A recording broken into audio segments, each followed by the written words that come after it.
Bismillahirrahmanirrahim. Alhamdulillahirabbil alamin. Allahumma shalli ala sayyidina Muhammad wa ala ali sayyidina Muhammad amma ba'd.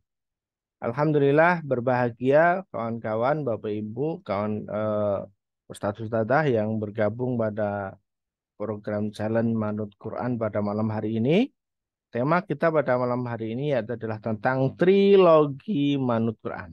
Nah, apa sih trilogi Manut Quran itu? Trilogi Manut Quran itu adalah tiga tahapan ketika seseorang ingin sukses dengan program Manut Quran atau ingin sukses dengan pola Manut Quran. Apapun yang diinginkan terkait dengan hajatnya, terkait dengan bisnisnya, atau terkait dengan hal apapun ya.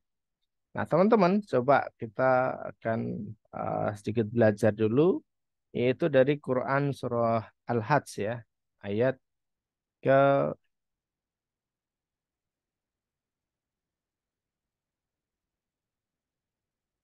ke-9 sampai dengan ayat yang ke-11 ya, 9 10 aja ya. Ya, silahkan yang mungkin punya mushaf di rumah boleh dibuka ya, yaitu di Quran surah Al-Jum'ah ya. Ini surah ke-62 di Al-Quran.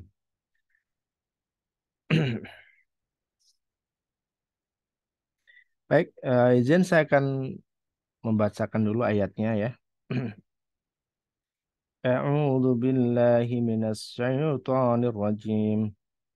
Bismillahirrahmanirrahim. يا أيها الذين آمنوا إذا نودي للصلاة من يوم الجمعة إذا نودي للصلاة من يوم الجمعة فاسعوا إلى ذكر الله وذروا البيع ذلكم خير لكم إن كنتم تعلمون فإذا قضيت الصلاة فانتشروا في الأرض وابتغوا من فضل الله واذكروا الله كثيرا لعلكم تفلحون. Alhamdulillah, sadaqallahul azim ya. Ya, teman-teman coba kita akan cermati ya. Yang artinya cara teks saya bacakan dulu.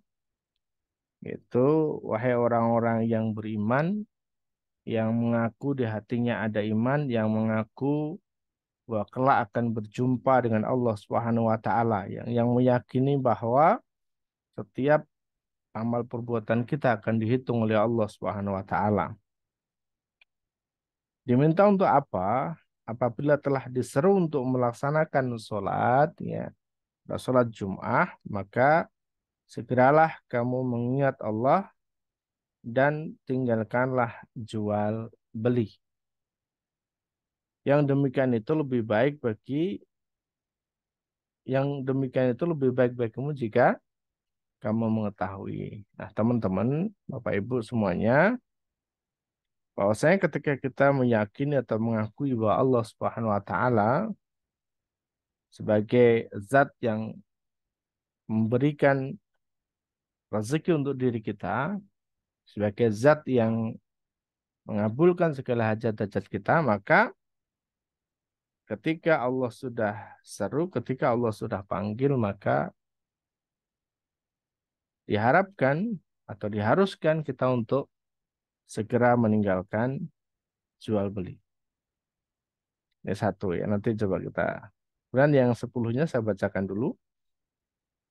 Nah, apabila telah selesai dilaksanakan sholat tersebut, maka bertebaranlah kamu di muka bumi, carilah karunia Allah dan ingatlah Allah banyak-banyak. Agar apa? Agar kamu beruntung. Nah ini teman-teman.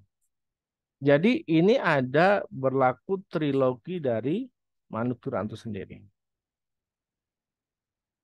Yang pertama, apa itu triloginya? Trilogi itu adalah yang satu terkait dengan niat. Yang kedua, terkait dengan mindset ataupun pola pikir. Dan yang ketiga, yaitu adalah terkait dengan action ataupun ikhtiar dan usahanya. Nah, teman-teman yang sudah punya buku Manhaj Quran, ketika dibaca ya ada tahapan-tahapan itu. Ya, mulai dari benar niat, kemudian benerin mindsetnya. Baru yang ketiga adalah benerin action. Action ketika di buku Manhaj Quran itu ada mulai dari benerin ibadah, kemudian benerin ikhtiarnya atau usahanya, benerin doanya. Nah, itu adalah bagian-bagian dari ikhtiar apa bagian-bagian dari actionnya. Nah, kembali lagi ketika kita terkait dengan niat, niat kita apa sih? Menjalani perintahnya Allah Subhanahu wa taala, menjalani ibadah ini, niat kita bergabung dalam program challenge ini ya karena kita ingin mendapatkan kemenangan. Kita ingin mendapatkan kebahagiaan, baik itu bahagia di dunia maupun bahagia di akhirat. Maka tadi sebagai tujuan akhirnya yaitu adalah la'allakum tuflihun, agar kita mendapatkan keberuntungan, agar kita mendapatkan kebahagiaan, agar kita mendapatkan kemenangan. Ini niat kita di situ. Namun sebelum kita mendapatkan apa yang kita inginkan, kemenangan, kebahagiaan, keberhasilan, kesuksesan, kekayaan, dan sebagainya, maka ada tahapan-tahapan yang memang harus kita lakukan agar niat ini bisa tercapai dan terwujud. Apa? Ya, yaitu terkait dengan mindsetnya. Kalau tadi ini yang pertama adalah niatnya, maka yang kedua adalah terkait dengan mindsetnya. Mindset yang apa? Yaitu melakukan apa yang Allah perintahkan dan juga meninggalkan segera, gitu ya.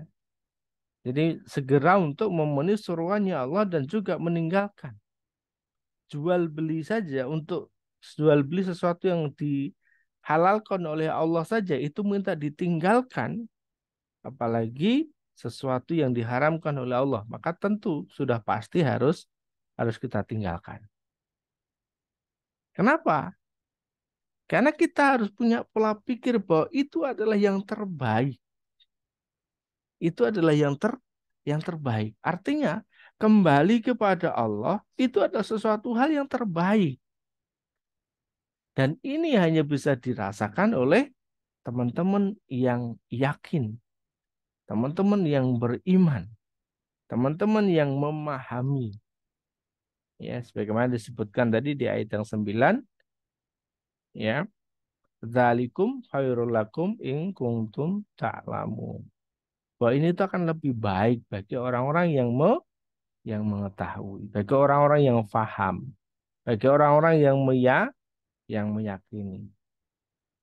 Nah, apa yang kita yakini itu kan semua berasal dari sini, dari apa yang kita pikirkan. Apa yang kita pikirkan itu berasal dari apa yang kita lihat, dari apa yang kita dengar. Apa yang kita lihat, apa yang kita dengar, itulah nanti yang kemudian akan direspon oleh otak kita. Yakin dan tidaknya. Baru kemudian nanti masuk ke hati. Bentuk responnya seperti apa.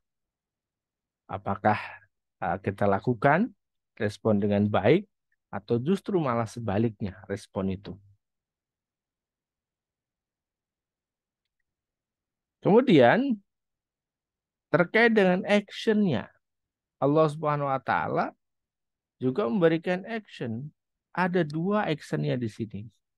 Ada dua, yaitu benerin ibadah, kemudian benerin usahanya. Maka disebutkan di ayat yang 10, apabila engkau telah selesai mengerjakan sholat, mengerjakan ibadah, Faida kudiyatis sholat, ketika engkau telah selesai melaksanakan sholat tadi, melaksanakan ibadah tadi, memperbaiki diri di hadapan Allah tadi, fangtasiru fil ard. Maka bertebarlah kalian di muka bumi. Jadi bentuknya ibadah lalu kemudian sambung dengan ikhtiar. Ini tidak berdiri sendiri tetapi harus saling terkait. Maka tidak bisa orang yang rajin bekerja tapi tanpa diikuti dengan ibadah. Atau sebaliknya orang yang rajin ibadah tapi tidak diikuti dengan kerja. Ya, karena kita kerjakan sholat, kita kerjakan ibadah, baru kemudian kita bertebaran di muka bumi. Ya, tujuannya apa tadi? Adalah untuk menjemput karunia-Nya Allah Subhanahu wa taala. Dan dalam menjemputnya ini, maka kita harus mengingat Allah banyak-banyak. Jadi tidak kemudian serta-merta asal-asalan kita action, tidak serta-merta asal-asalan kita bekerja, tidak serta-merta asal-asalan kita untuk melakukan aktivitas di muka bumi ini. Semuanya ada aturan mainnya. Nah, jika kita ingin mendapatkan kemenangan, kesuksesan, kekayaan, kebahagiaan, ya tadi maka harus dilandasi dengan zikrullah. Kita ingat akan Allah Subhanahu wa taala. Mengingat Allah dalam jumlah yang banyak ya. Seperti itu. Inilah trilogi dari Manut Quran ya, dari niatnya, dari mindsetnya, pola pikirnya, dan juga dari actionnya. Maka nanti action ini ketika kita mau tambah lagi yang ikhtiar tadi itu, yang fantasiru fil art ini, ketika kita mau jabarkan jauh lebih luas lagi, maka di sana ada yang disebut sebagai dagang, ya, membuka keran rezeki lewat perdagangan. Karena 9 dari 10 pintu rezeki itu ada pada perniagaan. Jadi ada tahapan-tahapan itu, teman-teman ya. Ada di tahapan-tahapan itu. Ya, insya Allah ya. Nanti pelan-pelan kita akan bahas tuh, ke depannya. Sehingga teman-teman persiapkan aja diri ya. Saat ini yang memang harus dilakukan oleh teman-teman adalah terus melakukan terus melakukan ibadahnya kepada Allah Subhanahu wa taala, istighfarnya kepada Allah Subhanahu wa taala dalam rangka kita mendekatkan diri kepada Allah Subhanahu wa taala dan terus pupuk keyakinan bahwasannya Allah mendengar doa-doa kita, Allah mencatat ibadah-ibadah kita dan kelak Allah akan mengabulkan hajat-hajat kita. Karena kuncinya ada di keyakinan. Ketika kita tidak yakin dengan Allah Subhanahu wa taala, maka Allah tentu juga enggan untuk datang dan memberikan pertolongan. Baik, teman-teman, Bapak Ibu semuanya, ya. Demikian sedikit ya sebagai pengantar dari sharing kita malam hari ini, yaitu terkait dengan trilogi Manit Quran. Teman-teman benerin niatnya, teman-teman benerin mindsetnya, teman-teman benerin actionnya. Maka insya Allah teman-teman akan diberikan kemudahan oleh Allah Subhanahu wa taala. Baik, yuk silahkan kita akan buka dalam waktu 15 menit ke depan sharing, diskusi, cerita. Ya, silahkan bisa dibuka mic-nya ataupun raise hand yang ingin menyampaikan secara langsung lewat forum Zoom kita malam hari ini. Yuk, boleh sampaikan kabar, boleh sampaikan doa, boleh sampaikan apapun di forum ini. Silahkan. Ya, alhamdulillah sudah ada peserta tambahan lagi ya yang sudah bergabung kita malam hari ini. Ada siapa tadi yang belum saya sapa ya? Bu Ais tadi udah saya sapa belum? Biasa Habibah, kemudian sudah ya. Ada Bu Rohmania, ada juga siapa nih yang belum disapa? Bu Elia tadi sudah ya, Putri sudah, Bu Reni, Reni belum tadi ya, Bu Reni. Kemudian Pak Mustaqim sudah belum tadi ya. Oke, ayo siapa lagi? Ini ada Bapak atau Ibu Syari ini ya. Ibu. Kemudian ada juga Bu Kristina. Ya. Ada Bu Arbiah. Ada Bu Sali. Ya, Bu Naning buka mic, buka video ada yang mau disampaikan? Atau mau sapa-sapa atau doakan silakan Bu. Boleh ya. Forum malam hari ini kita agak santai saja. Assalamualaikum semuanya. Waalaikumsalam warahmatullahi wabarakatuh. Yuk, silakan Bu Naning. Ya, alhamdulillah saya sudah mengikuti selama 6 hari. Iya, oke. 6 hari. Dengan 6 hari itu saya sih merasa tenang ya. Hidup itu merasa tenang. Mungkin mindsetnya perlu diperbaiki lagi atau bagaimana ya. Selama ikut itu saya kan usahanya itu ya, usaha toko sembako. Ya, J. Selama Ya, masih mau usaha 8 Agustus tapi belum itu rame. kata iblis Mohon maaf ini aku ya kelingan ya bingung Bu iki nenek Rohmania bisa dari di mute dulu pos ya. Oke. Yuk, silakan Bu Naning lanjutkan. Inat, ini tokonya itu masih belum kelihatan rame atau masih ada yang kurang dari Sudah berapa lama nih Bu tokonya Bu? Baru atau sudah berjalan berapa lama? kalau tokonya alhamdulillah sudah lama, sudah insya Allah sudah 6 sampai 7 tahun. 6 sampai 7 tahun. Oke. Manajemennya bagaimana Bu? Sudah dipelajari atau belum? Kira-kira ada perubahan enggak manajemen eh, awal dulu dengan yang sekarang? Mungkin barangkali apa namanya? Penataan produknya atau mungkin pelayanannya atau sistem pembayarannya gimana Bu? Ada perubahan enggak di sisi itu? Kayaknya belum ya, mungkin kan sama suami ini enggak Hmm. ya seadanya gitu. J, saya belajar dengan pengelola salah satu swalayan ya, yang beliau juga termasuk konsultan swalayan atau toko-toko sembako seperti itu. Ya, beberapa kendala yang dialami oleh pemilik toko itu karena mereka tidak mau belajar. Artinya dari awal buka itu ya kayak begitu-begitu aja, gitu. Padahal customer itu berubah, kebutuhan itu berubah.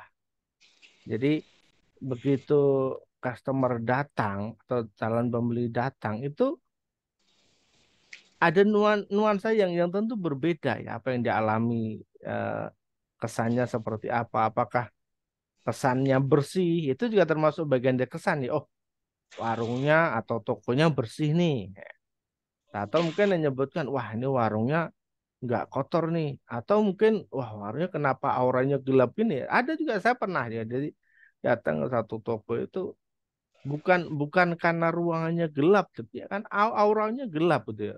Aura gelap itu bukan berarti ada jin dan tidak dan sebagainya, tapi karena memang barangkali dalam penataan barang dan sebagainya itu yang kurang kurang pas kayak gitu. Jadi semrawut mungkin ada banyak beberapa kardus di mana-mana misalnya. Begitu ada tanya ini sabun di mana nih? Oh, kita masih bingung di mana ya kayak gitu. Nah, ini mungkin terkait dengan ini yang perlu dilakukan adalah coba belajar dulu ya, belajar apa namanya dari penataan dan sebagainya, dari sisi kebersihan, penerangan dan seterusnya. Ini sangat penting juga. Nah, tentu nanti diimbangi dengan doa, diimbangi dengan infak, sedekah, diimbangi dengan amal-amal ibadah. Insya Allah seperti itu ya. Seperti itu Bu Naning ya. Ya, Kalau saya belajar, ya, intinya belajar cobalah. Maka termasuk teman-teman yang konsultasi juga, Pak Ustadz, ini warung saya kenapa sepi ya? Nah, atau mungkin apa namanya? Ada juga yang bilang pembeli itu enggan datang katanya. Ya, ternyata enggan datangnya itu ya kan tadi warung atau toko itu atau tempat usaha jarang dibersihkan. Sehingga orang datang itu udah males gitu ya. Kesannya oh kok kumuh nih kok kotor. Saya pernah tuh datang ke minimarket tuh di ujung-ujung rak, di ujung-ujung bagian tuh ada yang kotor ya. Apa namanya? Makanan atau ya dagangannya tuh kotor. Kita juga akhirnya enggan untuk beli dalam jumlah banyak dan kembali lagi itu juga enggan gitu ya.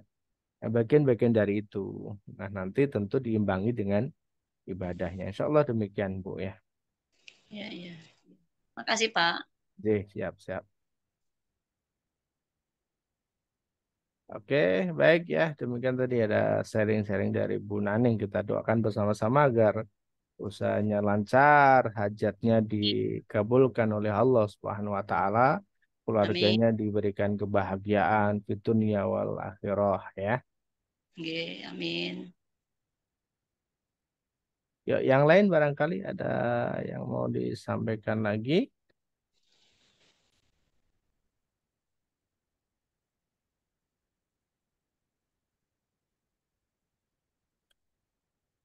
Ya, silakan boleh apa namanya? Boleh sekedar menyapa, boleh sekedar sharing cerita, boleh bertanya, silahkan ya. Ya, Bu Elia, Assalamualaikum. ya oke silakan Bu Elia. Assalamualaikum Pak Ustadz. Waalaikumsalam warahmatullahi wabarakatuh. Silakan. Ya, ini gimana? Assalamualaikum semuanya teman-teman. Baru kali ini saya bisa ikut Zoom. Waalaikumsalam warahmatullahi wabarakatuh. Eh, ini Pak Ustadz, saya eh, mau bertanya atau mungkin niat saya itu sudah benar atau tidak ya? Mhm.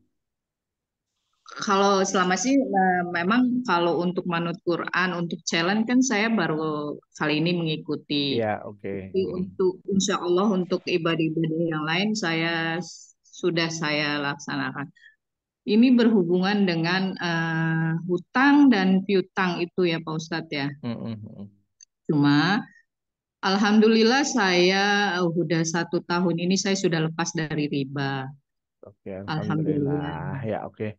Kita memang 1 tahun pertama itu saya tidak merasakan wah kalau orang lepas dari riba itu kan oh begini begini begini sulitnya gitu. Tapi Mhm. ada cobaan-cobaannya, tapi saya tidak merasakannya itu. Saya sih biasa aja. Saya jual apa yang saya bisa jual saya untuk menutupi hutang-hutang itu sudah.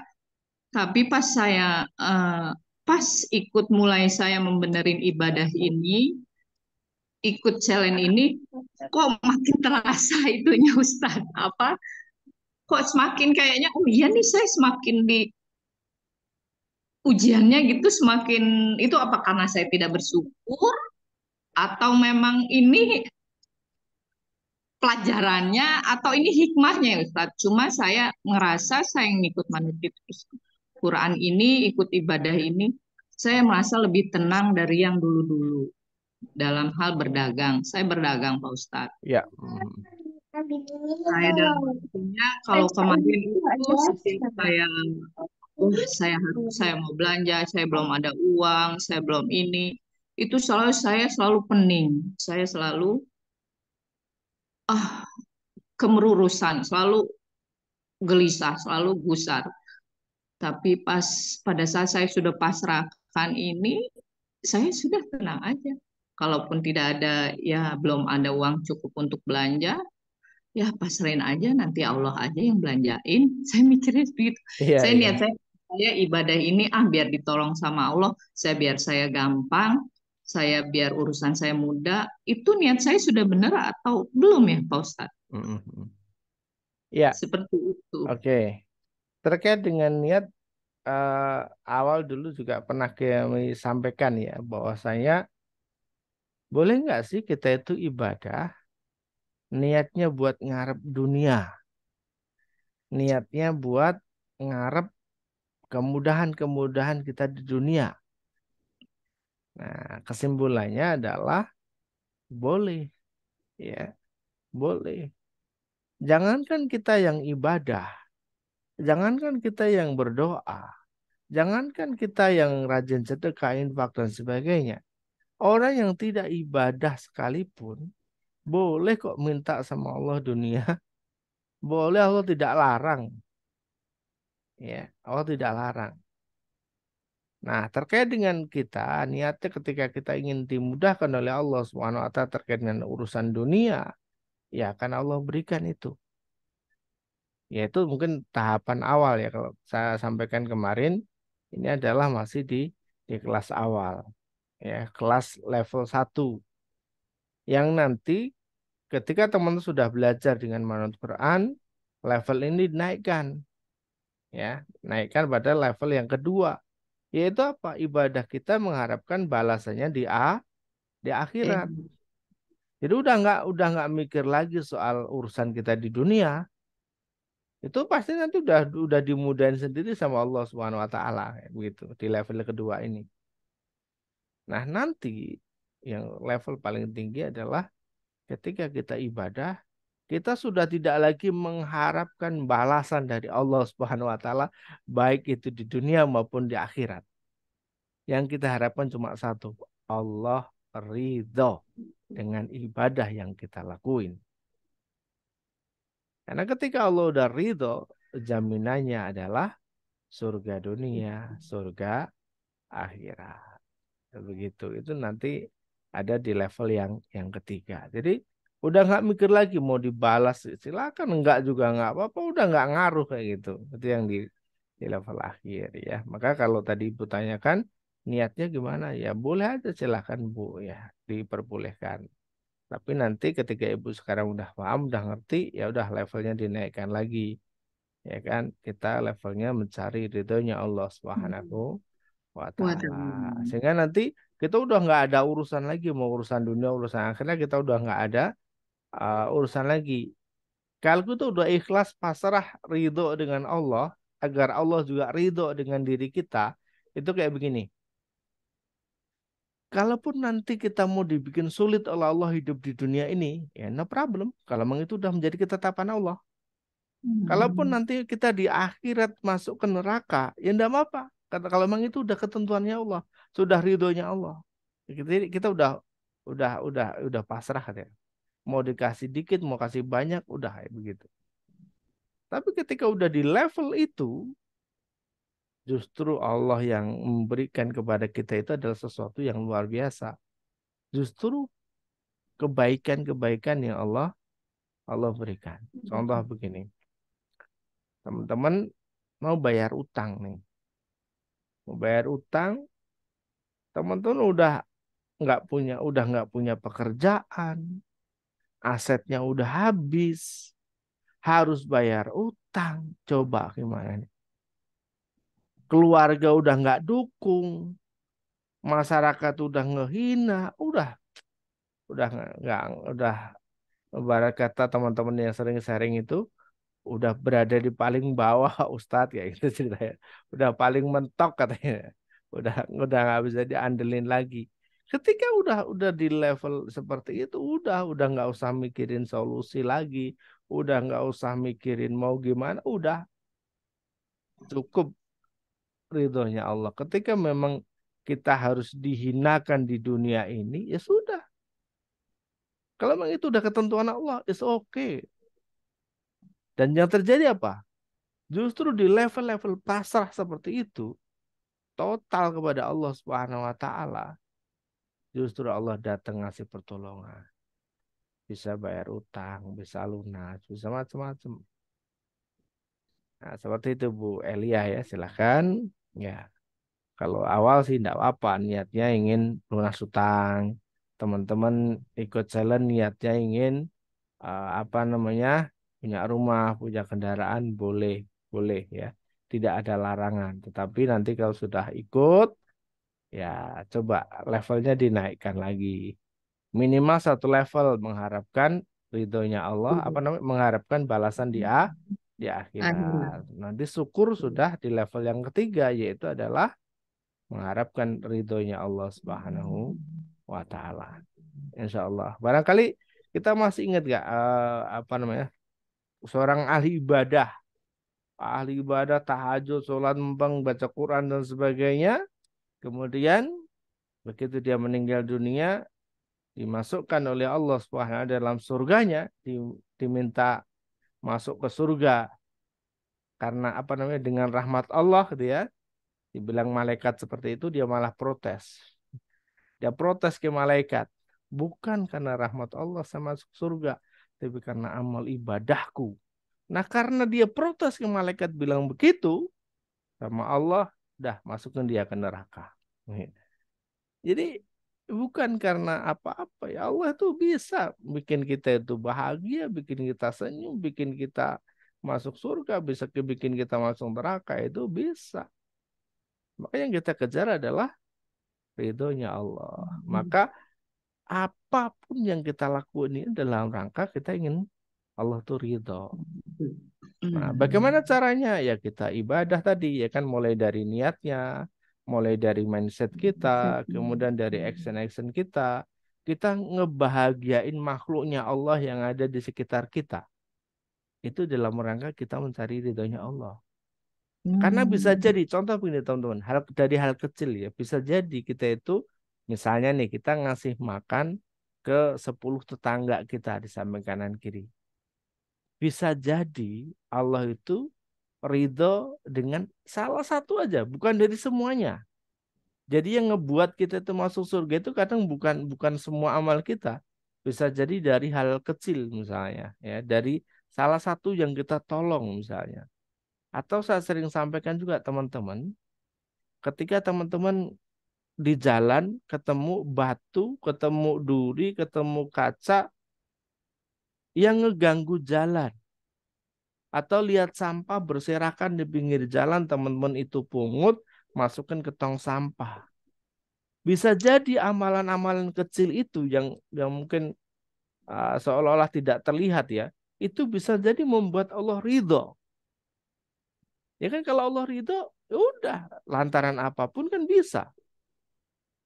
Contoh lagi misalnya, ada seorang perempuan, mohon maaf gitu ya, dikatakan atau disebutkan dalam kisah itu, seorang pelacur, ya kan, yang tiap hari bermaksiat kepada Allah Subhanahu wa Ta'ala. Tetapi lantaran dia ngasih minum ke anjing yang sedang kehausan dengan sepatunya, itu Allah ridho dengan itu gitu. Yang kemudian menyebabkan Allah memasukkan dia ke dalam surganya Allah. Nah, diri kita yang insya Allah tidak sampai ke arah itu, ya insya Allah punya peluang lah ya.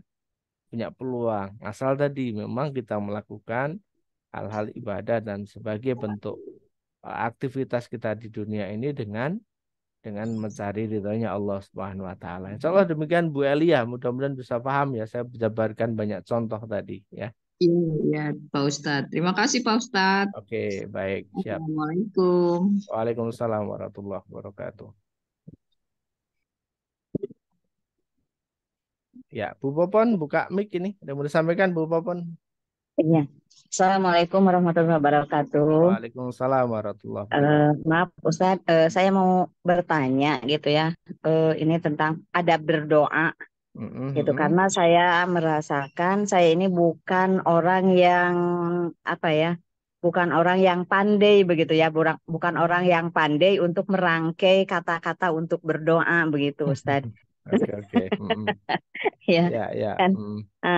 Nah, dari mana gitu ya dimulainya, kalau kita misalnya mau berdoa, itu berdoa baik mungkin setelah sholat fardu maupun setelah sholat sunat gitu.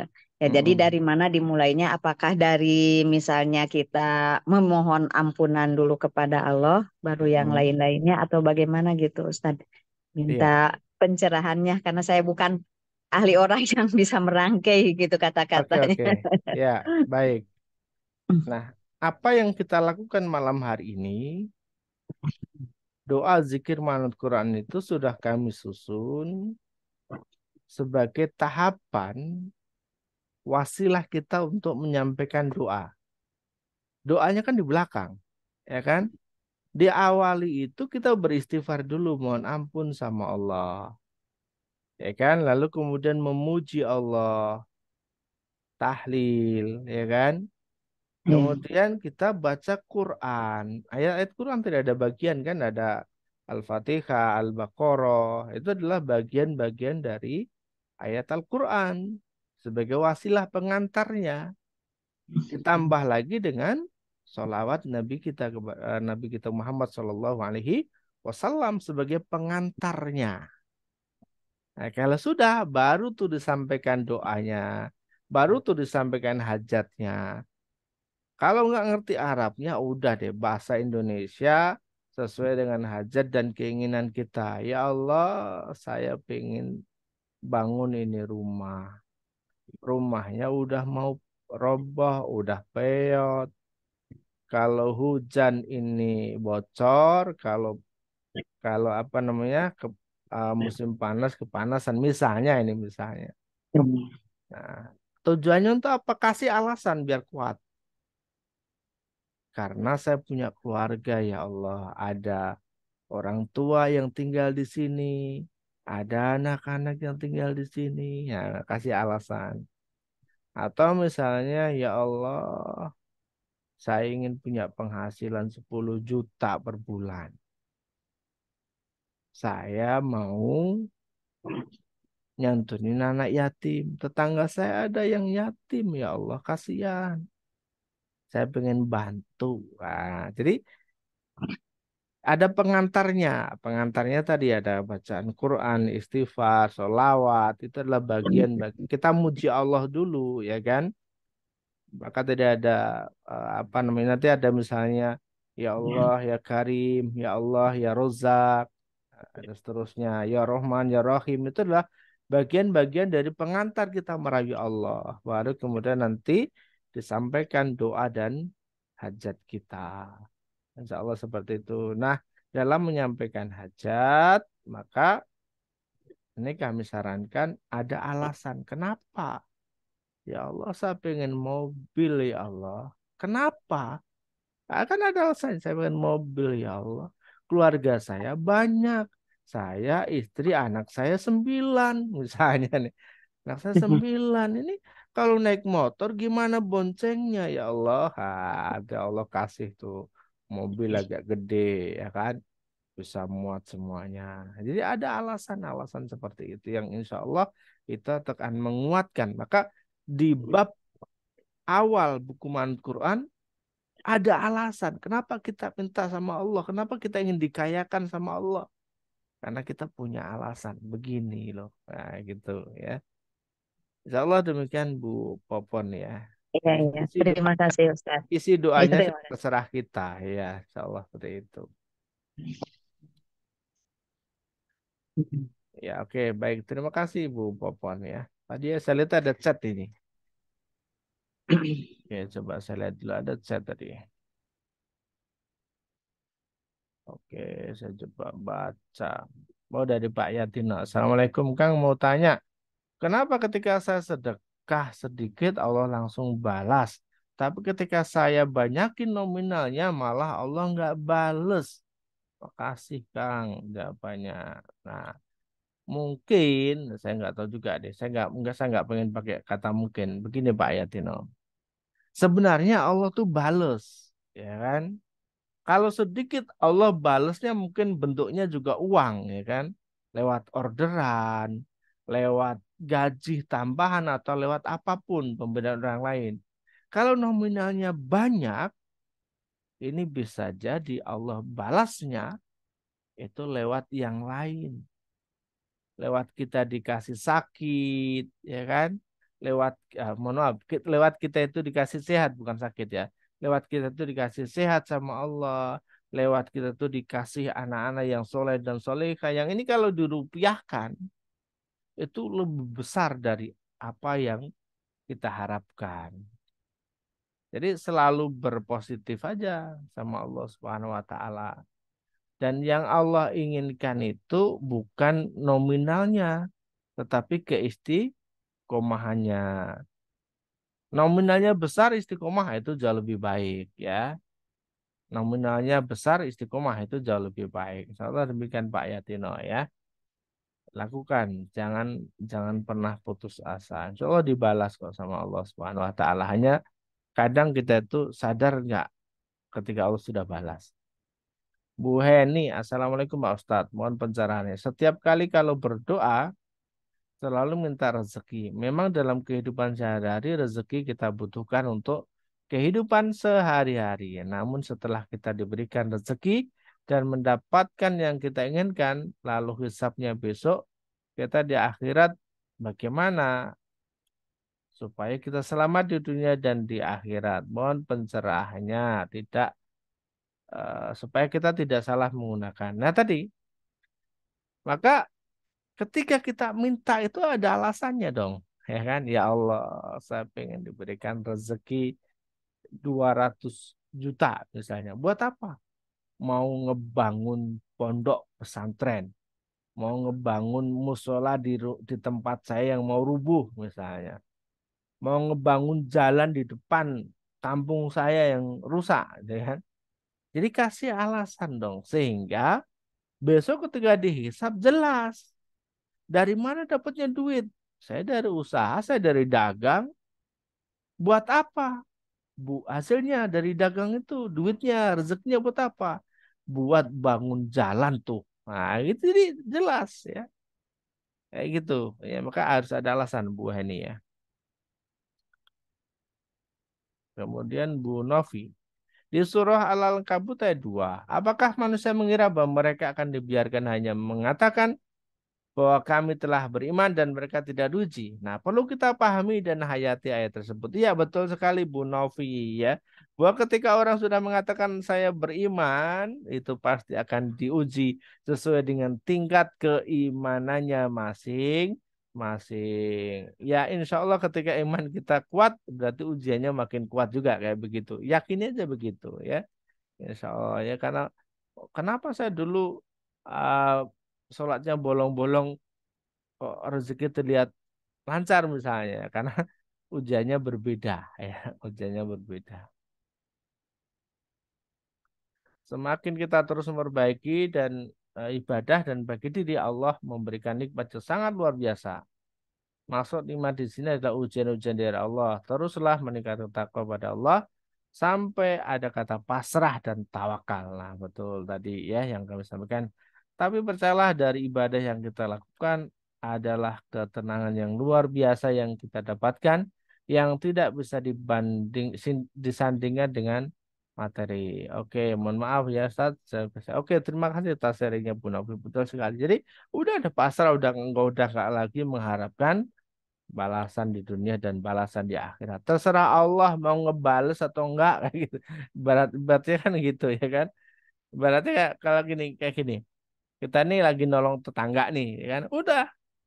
Kita udah nggak mikir lagi mau tetangga bilang makasih kek nggak bilang makasih nggak apa-apa.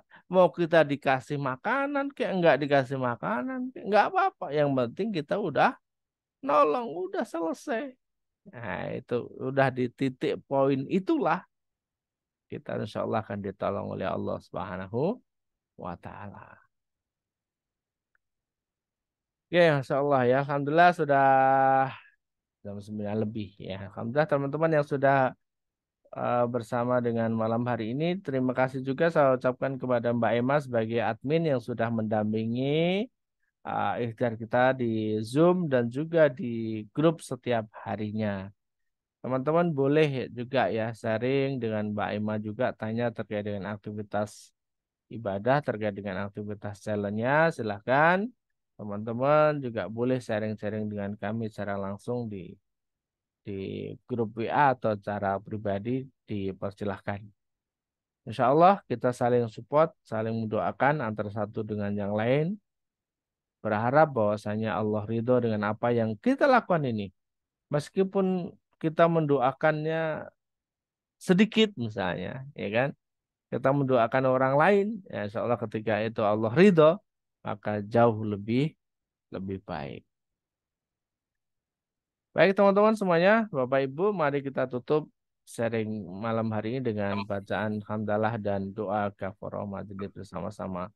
Alhamdulillahirabbil alamin. Subhanakallahumma wa bihamdika asyhadu alla ilaha illa anta astaghfiruka wa atubu ilaik. Sampai ketemu di pekan depan ya. Insyaallah pekan depan kita akan berikan tugas tantangan tambahan yang insyaallah teman-teman akan mendapatkan hasil yang luar biasa. Lakukan kebaikan, lakukan ibadah karena mengharapkan ridho dan balasan hanya dari Allah Subhanahu wa taala. Assalamualaikum warahmatullahi wabarakatuh. Waalaikumsalam warahmatullahi wabarakatuh.